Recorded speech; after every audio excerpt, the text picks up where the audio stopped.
Hi, I'm Bernard Leong, and you may know me as the executive who learns the identity of the Billionaire Raj, and in my spare time, figuring out the startup and business ecosystem in India. You're listening to Analyse Asia, the weekly podcast dedicated to business, technology, and media in Asia. And today I have James Crabtree, author of his new book, The Billionaire Raj, and associate professor in the Lee Kuan Yew School of Public Policy in National University of Singapore. Welcome, James, and it's great to have you here for the first time. Thanks so much, Bernard. It's lovely to be here. Yes, and I have read your book during my vacation 2 weeks back, and I really enjoyed it, and it's so good to have you on the show here. So I wanted to start off by getting to know you better. How did you start your career? Well, I grew up in the northeast of Scotland. My dad was an academic who's an economist, and so he moved up there to the university. I studied in London, and then my career has been a bit of a mishmash between working in policy and working in media. So I worked for various think tanks in London. I worked for the Prime Minister's Strategy Unit. I got a policy master's degree at the Kennedy School of Government.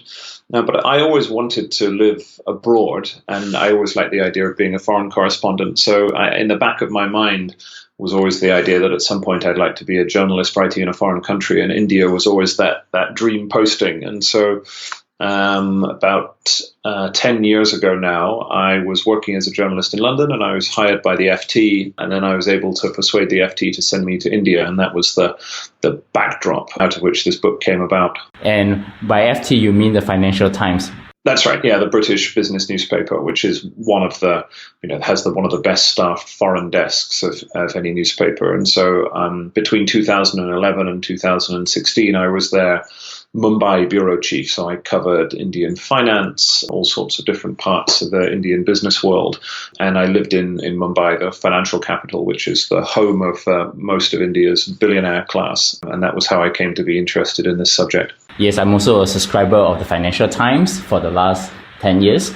And of course, I wanted to ask you, you have a very interesting career working in policy as an editor and also now an academic. What are the interesting lessons that you can share with my audience in terms of your career journey? Well, that's an interesting question, Bernard. I sort of feel like my career path is slightly all over the place. I've never really been able to decide whether I want to do writing or policy. I've always been passionate about both things. I have this urge to write about the world, not fiction, but non-fiction. But I've always been fascinated by policymaking. And I suppose the lesson of my career, insofar as there is one, is that you can kind of move back and forth between different worlds. You don't have to stay in just one place. I suppose at heart, I think I probably found out that I'm really a journalist. That's sort of what makes me tick. But I worked for the Prime Minister's Strategy Unit in the UK under Tony Blair and Gordon Brown. I've worked in and around policymaking processes. And so I'm sort of fascinated by both worlds. And in a funny way now in Singapore that I'm teaching at a policy school, I've taken a step back towards the world of public policy. So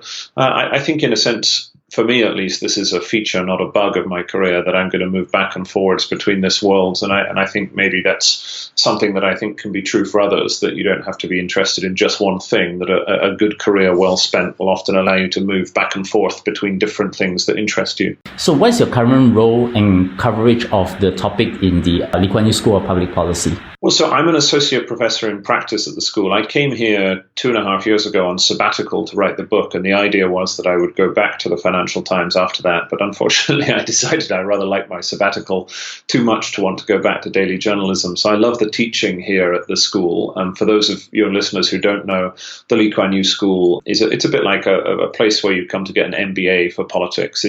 It was modeled originally on the Kennedy School. It's a bit like the Kennedy School of Asia. So it's for 25-year-old students who've worked for a while and want to come and get a master's in public policy. And so I teach a couple of courses here, not actually related to India. I teach one on the financial crisis, the causes and consequences of the financial crisis, and I teach another one on communications and leadership, trying to teach young leaders in public service how to become more persuasive in the way that they think about implementing policy. And I also sit within a think tank called the Center on Asia and Globalization, which does work on everything from the future of trade policy to China's Belt and Road. So it's very general. Most academics are quite specific in their subject area, but as I say, I'm a natural journalist and I move back and forwards between different things that interest me. And so in that sense, the school suits me very well, and it provided a good platform from which to both research and then to promote my book, The Billionaire Raj. Before I get to the book, I just read a column of yours yesterday in the Financial Times on Crazy Rich Asians. Can you talk a little bit about what your thoughts on the movie is? Yeah, absolutely. I mean, I saw this was coming out, and in a sense, my book is about crazy rich Indians. And so when I saw that the Crazy Rich Asians movie was coming out and I was living in Singapore, I thought, well, I have to write about this. This is fascinating. And I suppose there've been a lot of, so the movie, for those of your listeners who may not be aware, I'm sure almost everybody is the film of the book of the same name about an Asian American girl and a Singaporean man who start dating, and she doesn't know that he is the son of the richest family in Singapore, one of the richest families in Singapore. So it was a very successful book, and I think the movie is going to be very successful. I saw it I saw a preview screening last week, and I have to say it's great fun. I think people in Singapore in particular are going to love it. However, while there had been a lot of commentary about the casting of the movie, specifically the fact that the cast is entirely Asian, which for a Hollywood movie is very unusual. It's the first time in a generation that that's happened. I was much more interested in what the movie told us about the nature of the Asian super rich, and in a sense the fact that the gravity of the world's super rich, high net worth individual population is moving very rapidly, not just to China, but to India and Southeast Asia. So if you look at the numbers, this is pretty clear that both in terms of the billionaire rankings and other ways, that extreme wealth is soon predominantly going to be an Asian phenomenon. And so I thought the movie was an interesting way of shining a light on that. But mostly, I think, so this was in the Financial Times. Yesterday, I wrote a cover story about that. And you were asking about my career. I mean, that's one of the fun things that my current position allows me to do. I can still, if I see something that interests me, whether it's going to China to learn about Chinese technology companies or a movie about super rich Asians, I mean, I can still write about that for newspapers like the FT.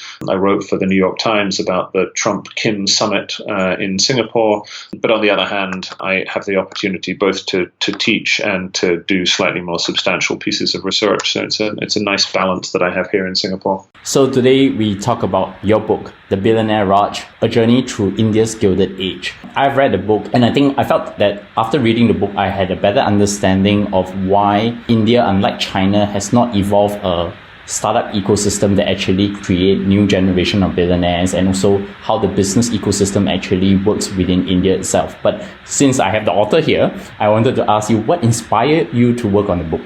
So I arrived in India in 2011. So I lived in Mumbai, as I said, the financial capital. My background wasn't particularly in writing about business. I'd never been a business journalist. I had written about politics and public policy. And I suppose the business world that I found in India was just entirely different from any that I had ever really come across before in terms of the types of company and the people who ran them. So if you think about your typical Western company, this is run by a fairly conservative, typically a man, but these are public limited companies. They're quite boring. The people who run them play golf and go home to the suburbs on the weekend. And then you arrive in India, and the backbone of India's fast developing economy is controlled by these huge industrial conglomerates, typically headed by, owned by a family, headed by one individual. Now, your listeners are predominantly in Asia, so this doesn't sound so unusual. This is true in Malaysia. It's true in large swathes of Southeast and East Asia that this form of business dominates. But the idea of the tycoon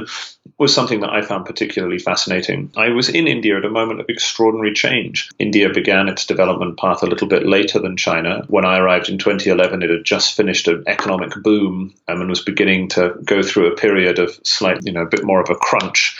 And I was fascinated by the quantity of wealth that was being amassed, and also by the people who were amassing it. And I was interested in two things. Who were these people, the new billionaire class? What were they like? And what did it mean for India to have a development path that was being defined by these types of companies?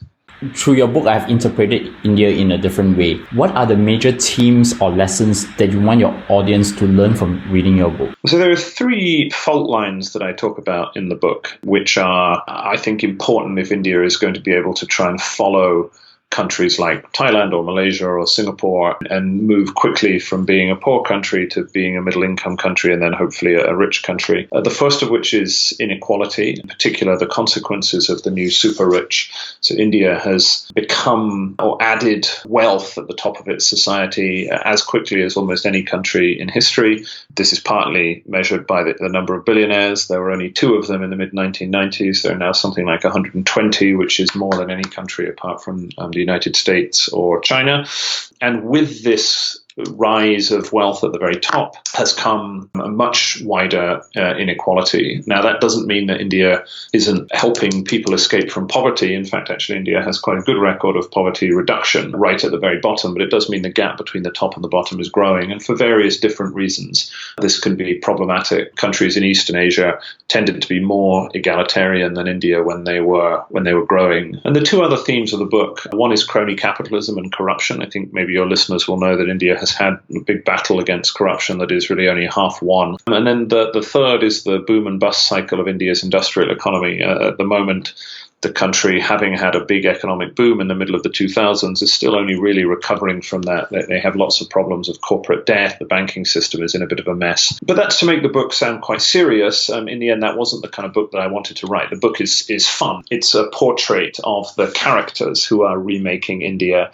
And so I talk about billionaire Mukesh Ambani, who is the richest man in India, whose house, the $1 billion home, is on the front cover of some of the editions of the book. I go to London and meet Vijay Mallya, one of the most charismatic of the Indian billionaires, whose roller coaster career really defines the ups and downs of India over the last 10 years. I meet the most famous television journalist, the kind of Sean Hannity of India. I talk about cricket, politics, all sorts of big characters. So in a sense, although the book has a serious argument about these 3 fault lines within it, it's meant to be an enjoyable portrait for somebody who, for people who don't know that much about India. So from reading the book, the business world have a lot of intrinsic links to the political world. Can you talk about how the business ecosystem have evolved with respect to the political system since its independence to today? And what do you refer as the new Gilded Age in India, which you describe in the book?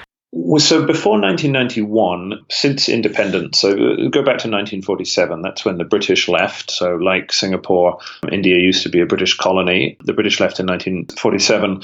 And for about 40 years after that, India created a closed socialist economy, so almost the opposite of Singapore. And that did its economy very little good at all. It grew very slowly. It opened up again in the early 1990s, but it was really only in the mid-2000s that the economy really took off. I know that some of your listeners are interested in technology policy. And so initially when India opened up, it appeared as if its new era was going to involve, sort of fairly positive market economy in which particular sectors like IT outsourcing and software development were going to be sources of wealth creation. And so in the early years in the 1990s, you had a range of new figures in the tech sector who appeared to be the new giants of the Indian economy. But as you said, in the mid-2000s, there was a new phase that was marked much more overtly by what I would call crony capitalism, which was the collusion between the business and the political elite. So that was when you started to get very, very fast growth, but also a range of different corruption scandals in which businessmen were trading on their political links in order to advance their economic prospect. That created a whole series of scandals. I tell the story of this in the book. And in a sense, India is really only now beginning to try and recover from that period. The election of Prime Minister Narendra Modi in 2014 was a reaction to that.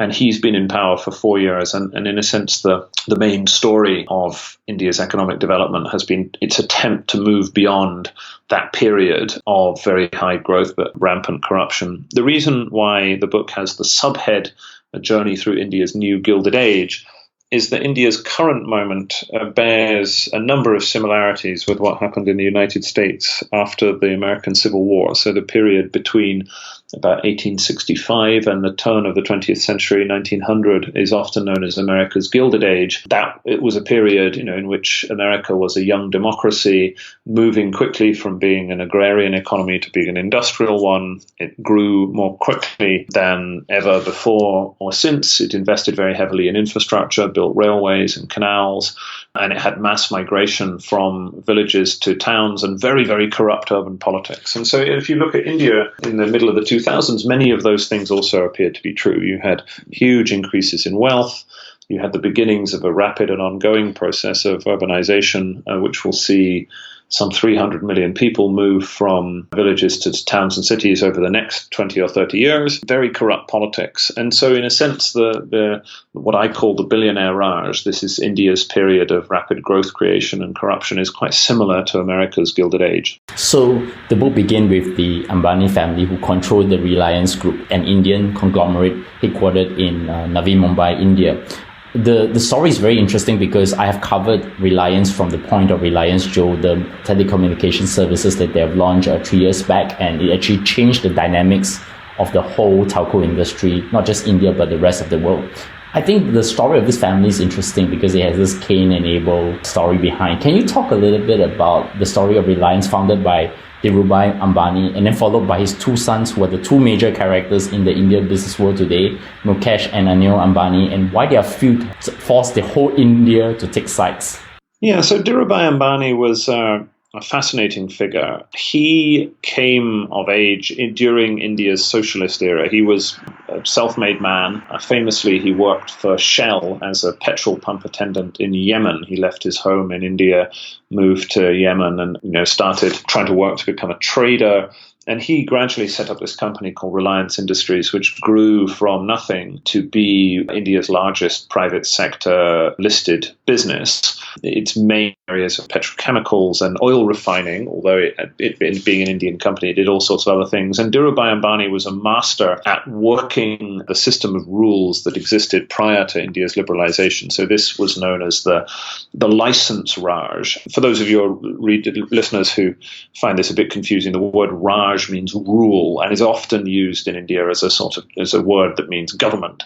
And so license Raj is used to describe the socialist era, which was a world in which businesses were heavily controlled by tariffs or production quotas or licenses, which said what you could make and what you couldn't make.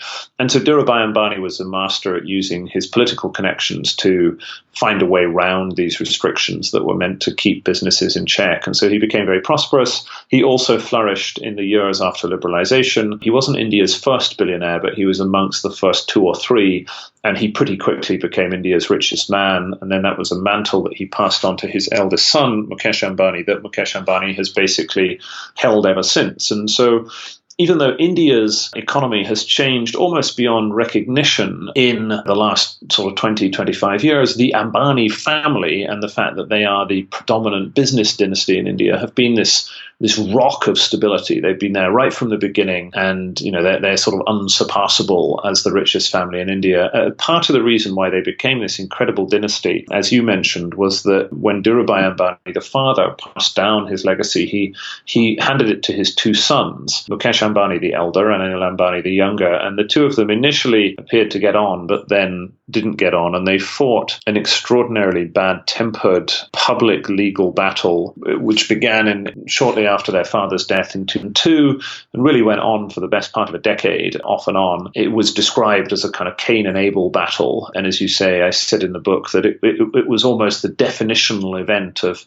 India's post-independence business battle, because it forced everyone in the country to take sides. This family was so powerful, it sort of divided not just the business elite, but also the political elite as well. So in the end, the two brothers made their peace, and subsequently the elder brother, Mukesh, has gone on to become very, very successful, and as you mentioned, has recently become almost all the more interesting by investing a gigantic amount of money, something like $35 billion in a new fourth generation mobile telecoms business, while his brother's businesses have really not been very successful at all. And so he has been a kind of declining force. Nonetheless, the Ambani name remains extraordinarily powerful in India. And the fact that I began my book by talking about the Ambanis and in a sense being critical of their business legacy is something that a lot of people in India thought was a bit risky. And the Billionaire Raj, as in the title of the book, is actually referring to the Ambani family. Did I get it right or wrong? Not quite, no. In a sense, if the License Raj was the old world that described the system of socialism, I suppose I'm claiming that the Billionaire Raj is the new world that India finds itself in. So that is one that is characterized by extreme wealth creation at the top, problems of crony capitalism, and an unstable investment model. And so although in a sense, Mukesh Ambani, and in particular his home in Mumbai, which is on the cover of some editions of the book, it's a building called Antilia. It's a residential skyscraper that some of your listeners will probably be aware of, that is known as the first $1 billion home, and it rises above the slums of southern Mumbai.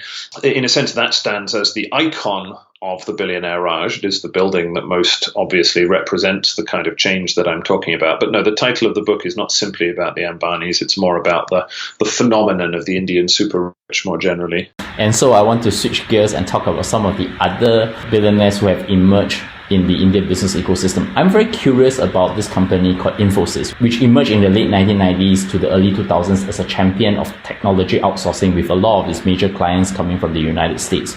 Why has it not created a generation of internet entrepreneurs until 2013 then? Well, so I'm not sure that's quite right. In a sense, the bit of the Indian economy that I'm writing about tends to be the old industrial core of the economy. You've got to remember that India is still quite a poor country, and so it's going through that period in its economic history where it has to do what China did over the last 10 or 20 years, build the roads and railways and power stations and steel mills upon which a normal industrial progression is based. But India does at the moment have quite a vibrant startup ecosystem. I covered a lot of this when I was in Mumbai. I used to go down to Bangalore and write about Indian startups. Now, it is true to say that India has not developed a new generation of startups in the same way that China has. So there's not an Indian Alibaba or an Indian Tencent. But that's partly because India is a much more open economy. It hasn't put the walls up as China has. And so in a sense, the Indian Alibaba and Tencent are Google and Facebook and Twitter. For the American internet giants, although they don't make a lot of money in India, for all of them, I think now it would be fair to say that India is their largest market by users. Now, so you asked about Infosys. Infosys, in a sense, was one of the companies that I was talking about from the previous generation. So they were set up in the 1980s, but really came to prominence in the late 1990s and early 2000s. And so they are an IT outsourcing company. There are a handful of other big Indian IT outsourcing companies, Wipro, Tata Consultancy Services. And so these companies help large multinationals typically run and install their IT systems, and they do so from centers based in India. So when you talk about outsourcing, that's what you mean. So they, in a sense, were part of a previous generation of wealth creation. And in a sense, I have no particular problem with that. As I say, I used to be a business journalist, worked for the FT, I worked for Tony Blair. I have no particular issue with wealth creation and people making money as long as they do it the right way. And it seems to me that the IT sector in India has much to recommend it. And so I suppose I hope that in the future, the vibrancy of the startup scene at the moment in cities like Bangalore and Hyderabad goes on to create many more technology billionaires. And I think, broadly speaking, that would probably be a good thing. And I thought this is interesting, right? Because in the top US companies, you see a lot of Indian CEOs, but you don't see a lot of Chinese CEOs in US companies. But it's also partially because of the fact that a lot of these very talented people, they prefer to build their careers in the United States and not back in India.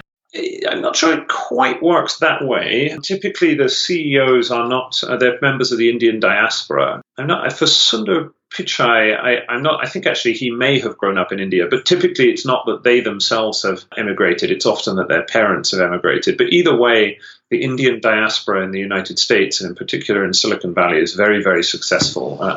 More successful than the Chinese and the Taiwanese diasporas, which are the two other prominent technology diasporas. So there are various reasons for this, but there are lots and lots of South Asians in Silicon Valley, and some of those are members of a kind of longer diaspora. They're children of people who moved, and some of them went over to the US having done, the classic path would have been that these are very, very bright kids who make it into let's say, the Indian Institute of Technology in Delhi, which is the elite academic institution in India.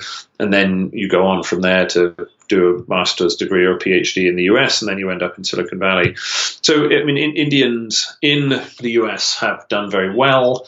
And increasingly that works the other way, that people come back home, and as I say, that's a reason for optimism about India's future, that there is strong connections now between the Indian tech ecosystem in Bangalore and Hyderabad and on the outskirts of Delhi and Silicon Valley. The problem, however, is there are a lot of people who expect that India will go on and mimic what China has done. So China has had this extraordinary technological flourishing over the last 10, 20 years, but particularly the last 10 years, that has created Baidu and Alibaba and Tencent and Meituan and these gigantic companies. Didi is one that I came to know relatively well because I wrote a cover story for Wired magazine about them earlier in the year. But you have to remember that India is still a much poorer country than China. Its GDP per capita is barely $2,000 a person, as opposed to somewhere between $8,000 and $10,000 for China. Its infrastructure is still in an early stage of development. And so even if you have fantastic technology businesses, in the end, if you want to run a company like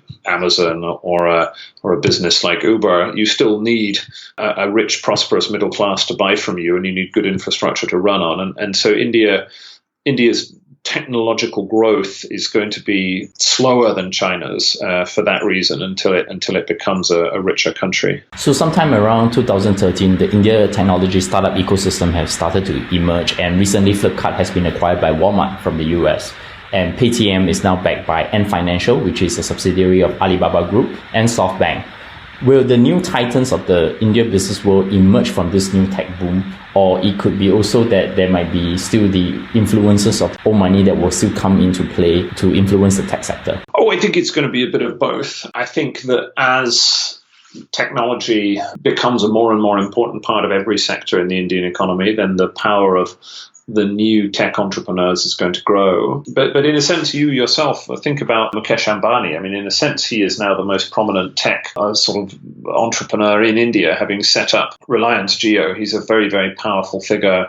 There's currently a big battle going on about the rules that will govern Indian e-commerce in the future that a company like Amazon, for instance, has to work under. And a large part of that is because the supposition is that Reliance want to move into this area and to turn itself into a kind of digital conglomerate. And so it isn't just that, in a sense, a new generation of billionaires or very rich people with successful businesses might emerge wholly out of the tech sector. There will be some of that, but equally, the businesses that have traditionally tried to dominate Indian business will try and move the other way. On the other hand, India is still, as I say, it's still quite a poor country. So there's no getting around the fact that when you're an early developing economy, you need to build roads and ports and have iron ore mines and that kind of thing. And so these are not the kind of activities that companies like Ola, which is the competitor to Uber, or Flipkart, the competitor to Amazon, are going to get into. So, I think India's economy will grow in different ways in different sectors. And while the tech sector will become more prominent over time, that doesn't mean it's going to entirely displace the more traditional backbone of the Indian industrial economy. Which comes to my next point. I think you have already alluded to it. A lot of people looked at India as if they are the next major market after China. China has its own BAT and now TMD. When BAT, we talk about Baidu, Alibaba, Tencent, and TMD is Toutiao, Meituan, Dianping, and Didi. I think the infrastructure and the macroeconomic conditions are very different between both countries, and I've always seen it very differently. Do you think that India will eventually still have its own homegrown champions, given that it's such an open market where US companies such as Facebook, Google, Amazon can just enter the market without the type of strong regulation and protectionism faced as of when they are in China? Well, I think it's pretty clear that India is going to have a much more of a mixed economy between global tech giants and domestic tech giants. It's hard to have a more different system than China. And China put up the barriers and in a sense they have at this stage at least, won the benefits of that decision. Although in the long term, at least there are theoretical reasons to think that India's decision to keep its technological infrastructure more open may also have advantages in terms of investment, in terms of innovation. So it's hard to tell. I mean, in the end, you have a series of sectoral battles going on at the moment. So Amazon is fighting it out with Flipkart, backed by Walmart, as you say. Uber is still fighting it out against Ola. But these are funny battles. I mean, in the end, it's not clear whether only one of them can survive or whether some of these markets will end up being duopolies. And often they're peculiar in the sense of, take the battle between Ola and Uber, in which a figure like SoftBank, in a sense, looms behind both parties. And so, in the end, it may be that, as has happened elsewhere in the world, particularly here in Singapore, there's some kind of deal to manage this. So, I mean, it's hard to tell exactly how this is going to play out in terms of the balance between indigenous Indian companies and foreign companies, some of which are American, but some of which will be Chinese. I mean, in the end, you mentioned Paytm, which is controlled by Ant Financial. There are a bunch of different ways in which Alibaba in particular, but other Chinese companies in the consumer internet space, but also in the electronics and manufacturing space, are beginning to move very heavily into India and elsewhere around Southeast Asia. So it's not so much that it will simply be American companies. India is a place where the best technology companies around Southeast Asia and in China are looking as well. And I think the result of that will be a mixed economy that's unlike anything that we've seen before, that is a technological giant with a gigantic consumer population and one that is served by a mishmash of the world's best technology companies. So both US and China tech giants have entered India with major investments and competing for the India customer. And the US companies prefer to build their own, such as Amazon, Google. But while the Chinese companies are now investing in the local champions, my question is, in the longer term, whose approach will actually win the war? I mean, the battles are current, but I think that there will be certain dynamics at play as well. Oh, that's very difficult to say. I mean, in the end, the Chinese companies, it's not clear that this is just a kind of deliberate strategy. I mean, in the end, this is a tactical measure that they're doing what they can in India. They don't want to sort of set up on their own. For instance, it would be silly, I think, for one of the Chinese companies to try and take on from scratch Amazon and Flipkart, both of which have a huge head start. And so the fact that Alibaba has invested in Paytm and decided to try and do this as a payments first play seems pretty sensible. To be honest, I have absolutely no idea which of these models is going to work. What I do know is that India is a very tough market for a range of reasons. It's much tougher than either America or China because the customers are much poorer, much more value conscious, and in a sense similar to China, they're not particularly loyal to any one provider. And so that means that any successful business has to be run on wafer thin margins and suffers the risk that even if you build up a sizable customer base, that sizable customer base can disappear pretty quickly if one of your competitors offers a kind of marginally better price point. So it's a brutally competitive market. That's been true. That's the history of Indian telecoms, where the Indian telecoms market is the second largest by numbers after China. But almost none of these companies have ever made a profit, or they make very marginal profits simply because it's so competitive and the Indian consumer is so bargain hungry. And I think that will be true for these other tech sectors as well. So in a sense, the success of the most successful companies will be the ones that are able to construct models that are ultra low cost and deliver value on very low margins, because that's what Indian consumers want. You talk about the Indian customer, which I want to drive back to one of the major themes of your book, which is the topic of inequality. My final question is, what will be the way forward for India to bridge the current inequality between the rich and the poor? Well, that's a very complicated question, but it has some fairly simple answers. Or rather, some fairly simple points of direction. In the end, a country like India is not going to end up like Sweden. It isn't going to be egalitarian, or not for a long time. What worries me is that when you compare it to countries in Eastern Asia, as I said before, it is much more unequal now than most of them were. And so what do you begin to do about that? Well, you have to make sure that those of your population who are rich or in the upper middle classes pay taxes. Very few people in India pay taxes. The tax system is not particularly progressive, and that they pay a fair share in other ways. And then you need to begin to construct systems of social support which will help people who are working in agriculture, and still half of the people in India, roughly speaking, work on the land.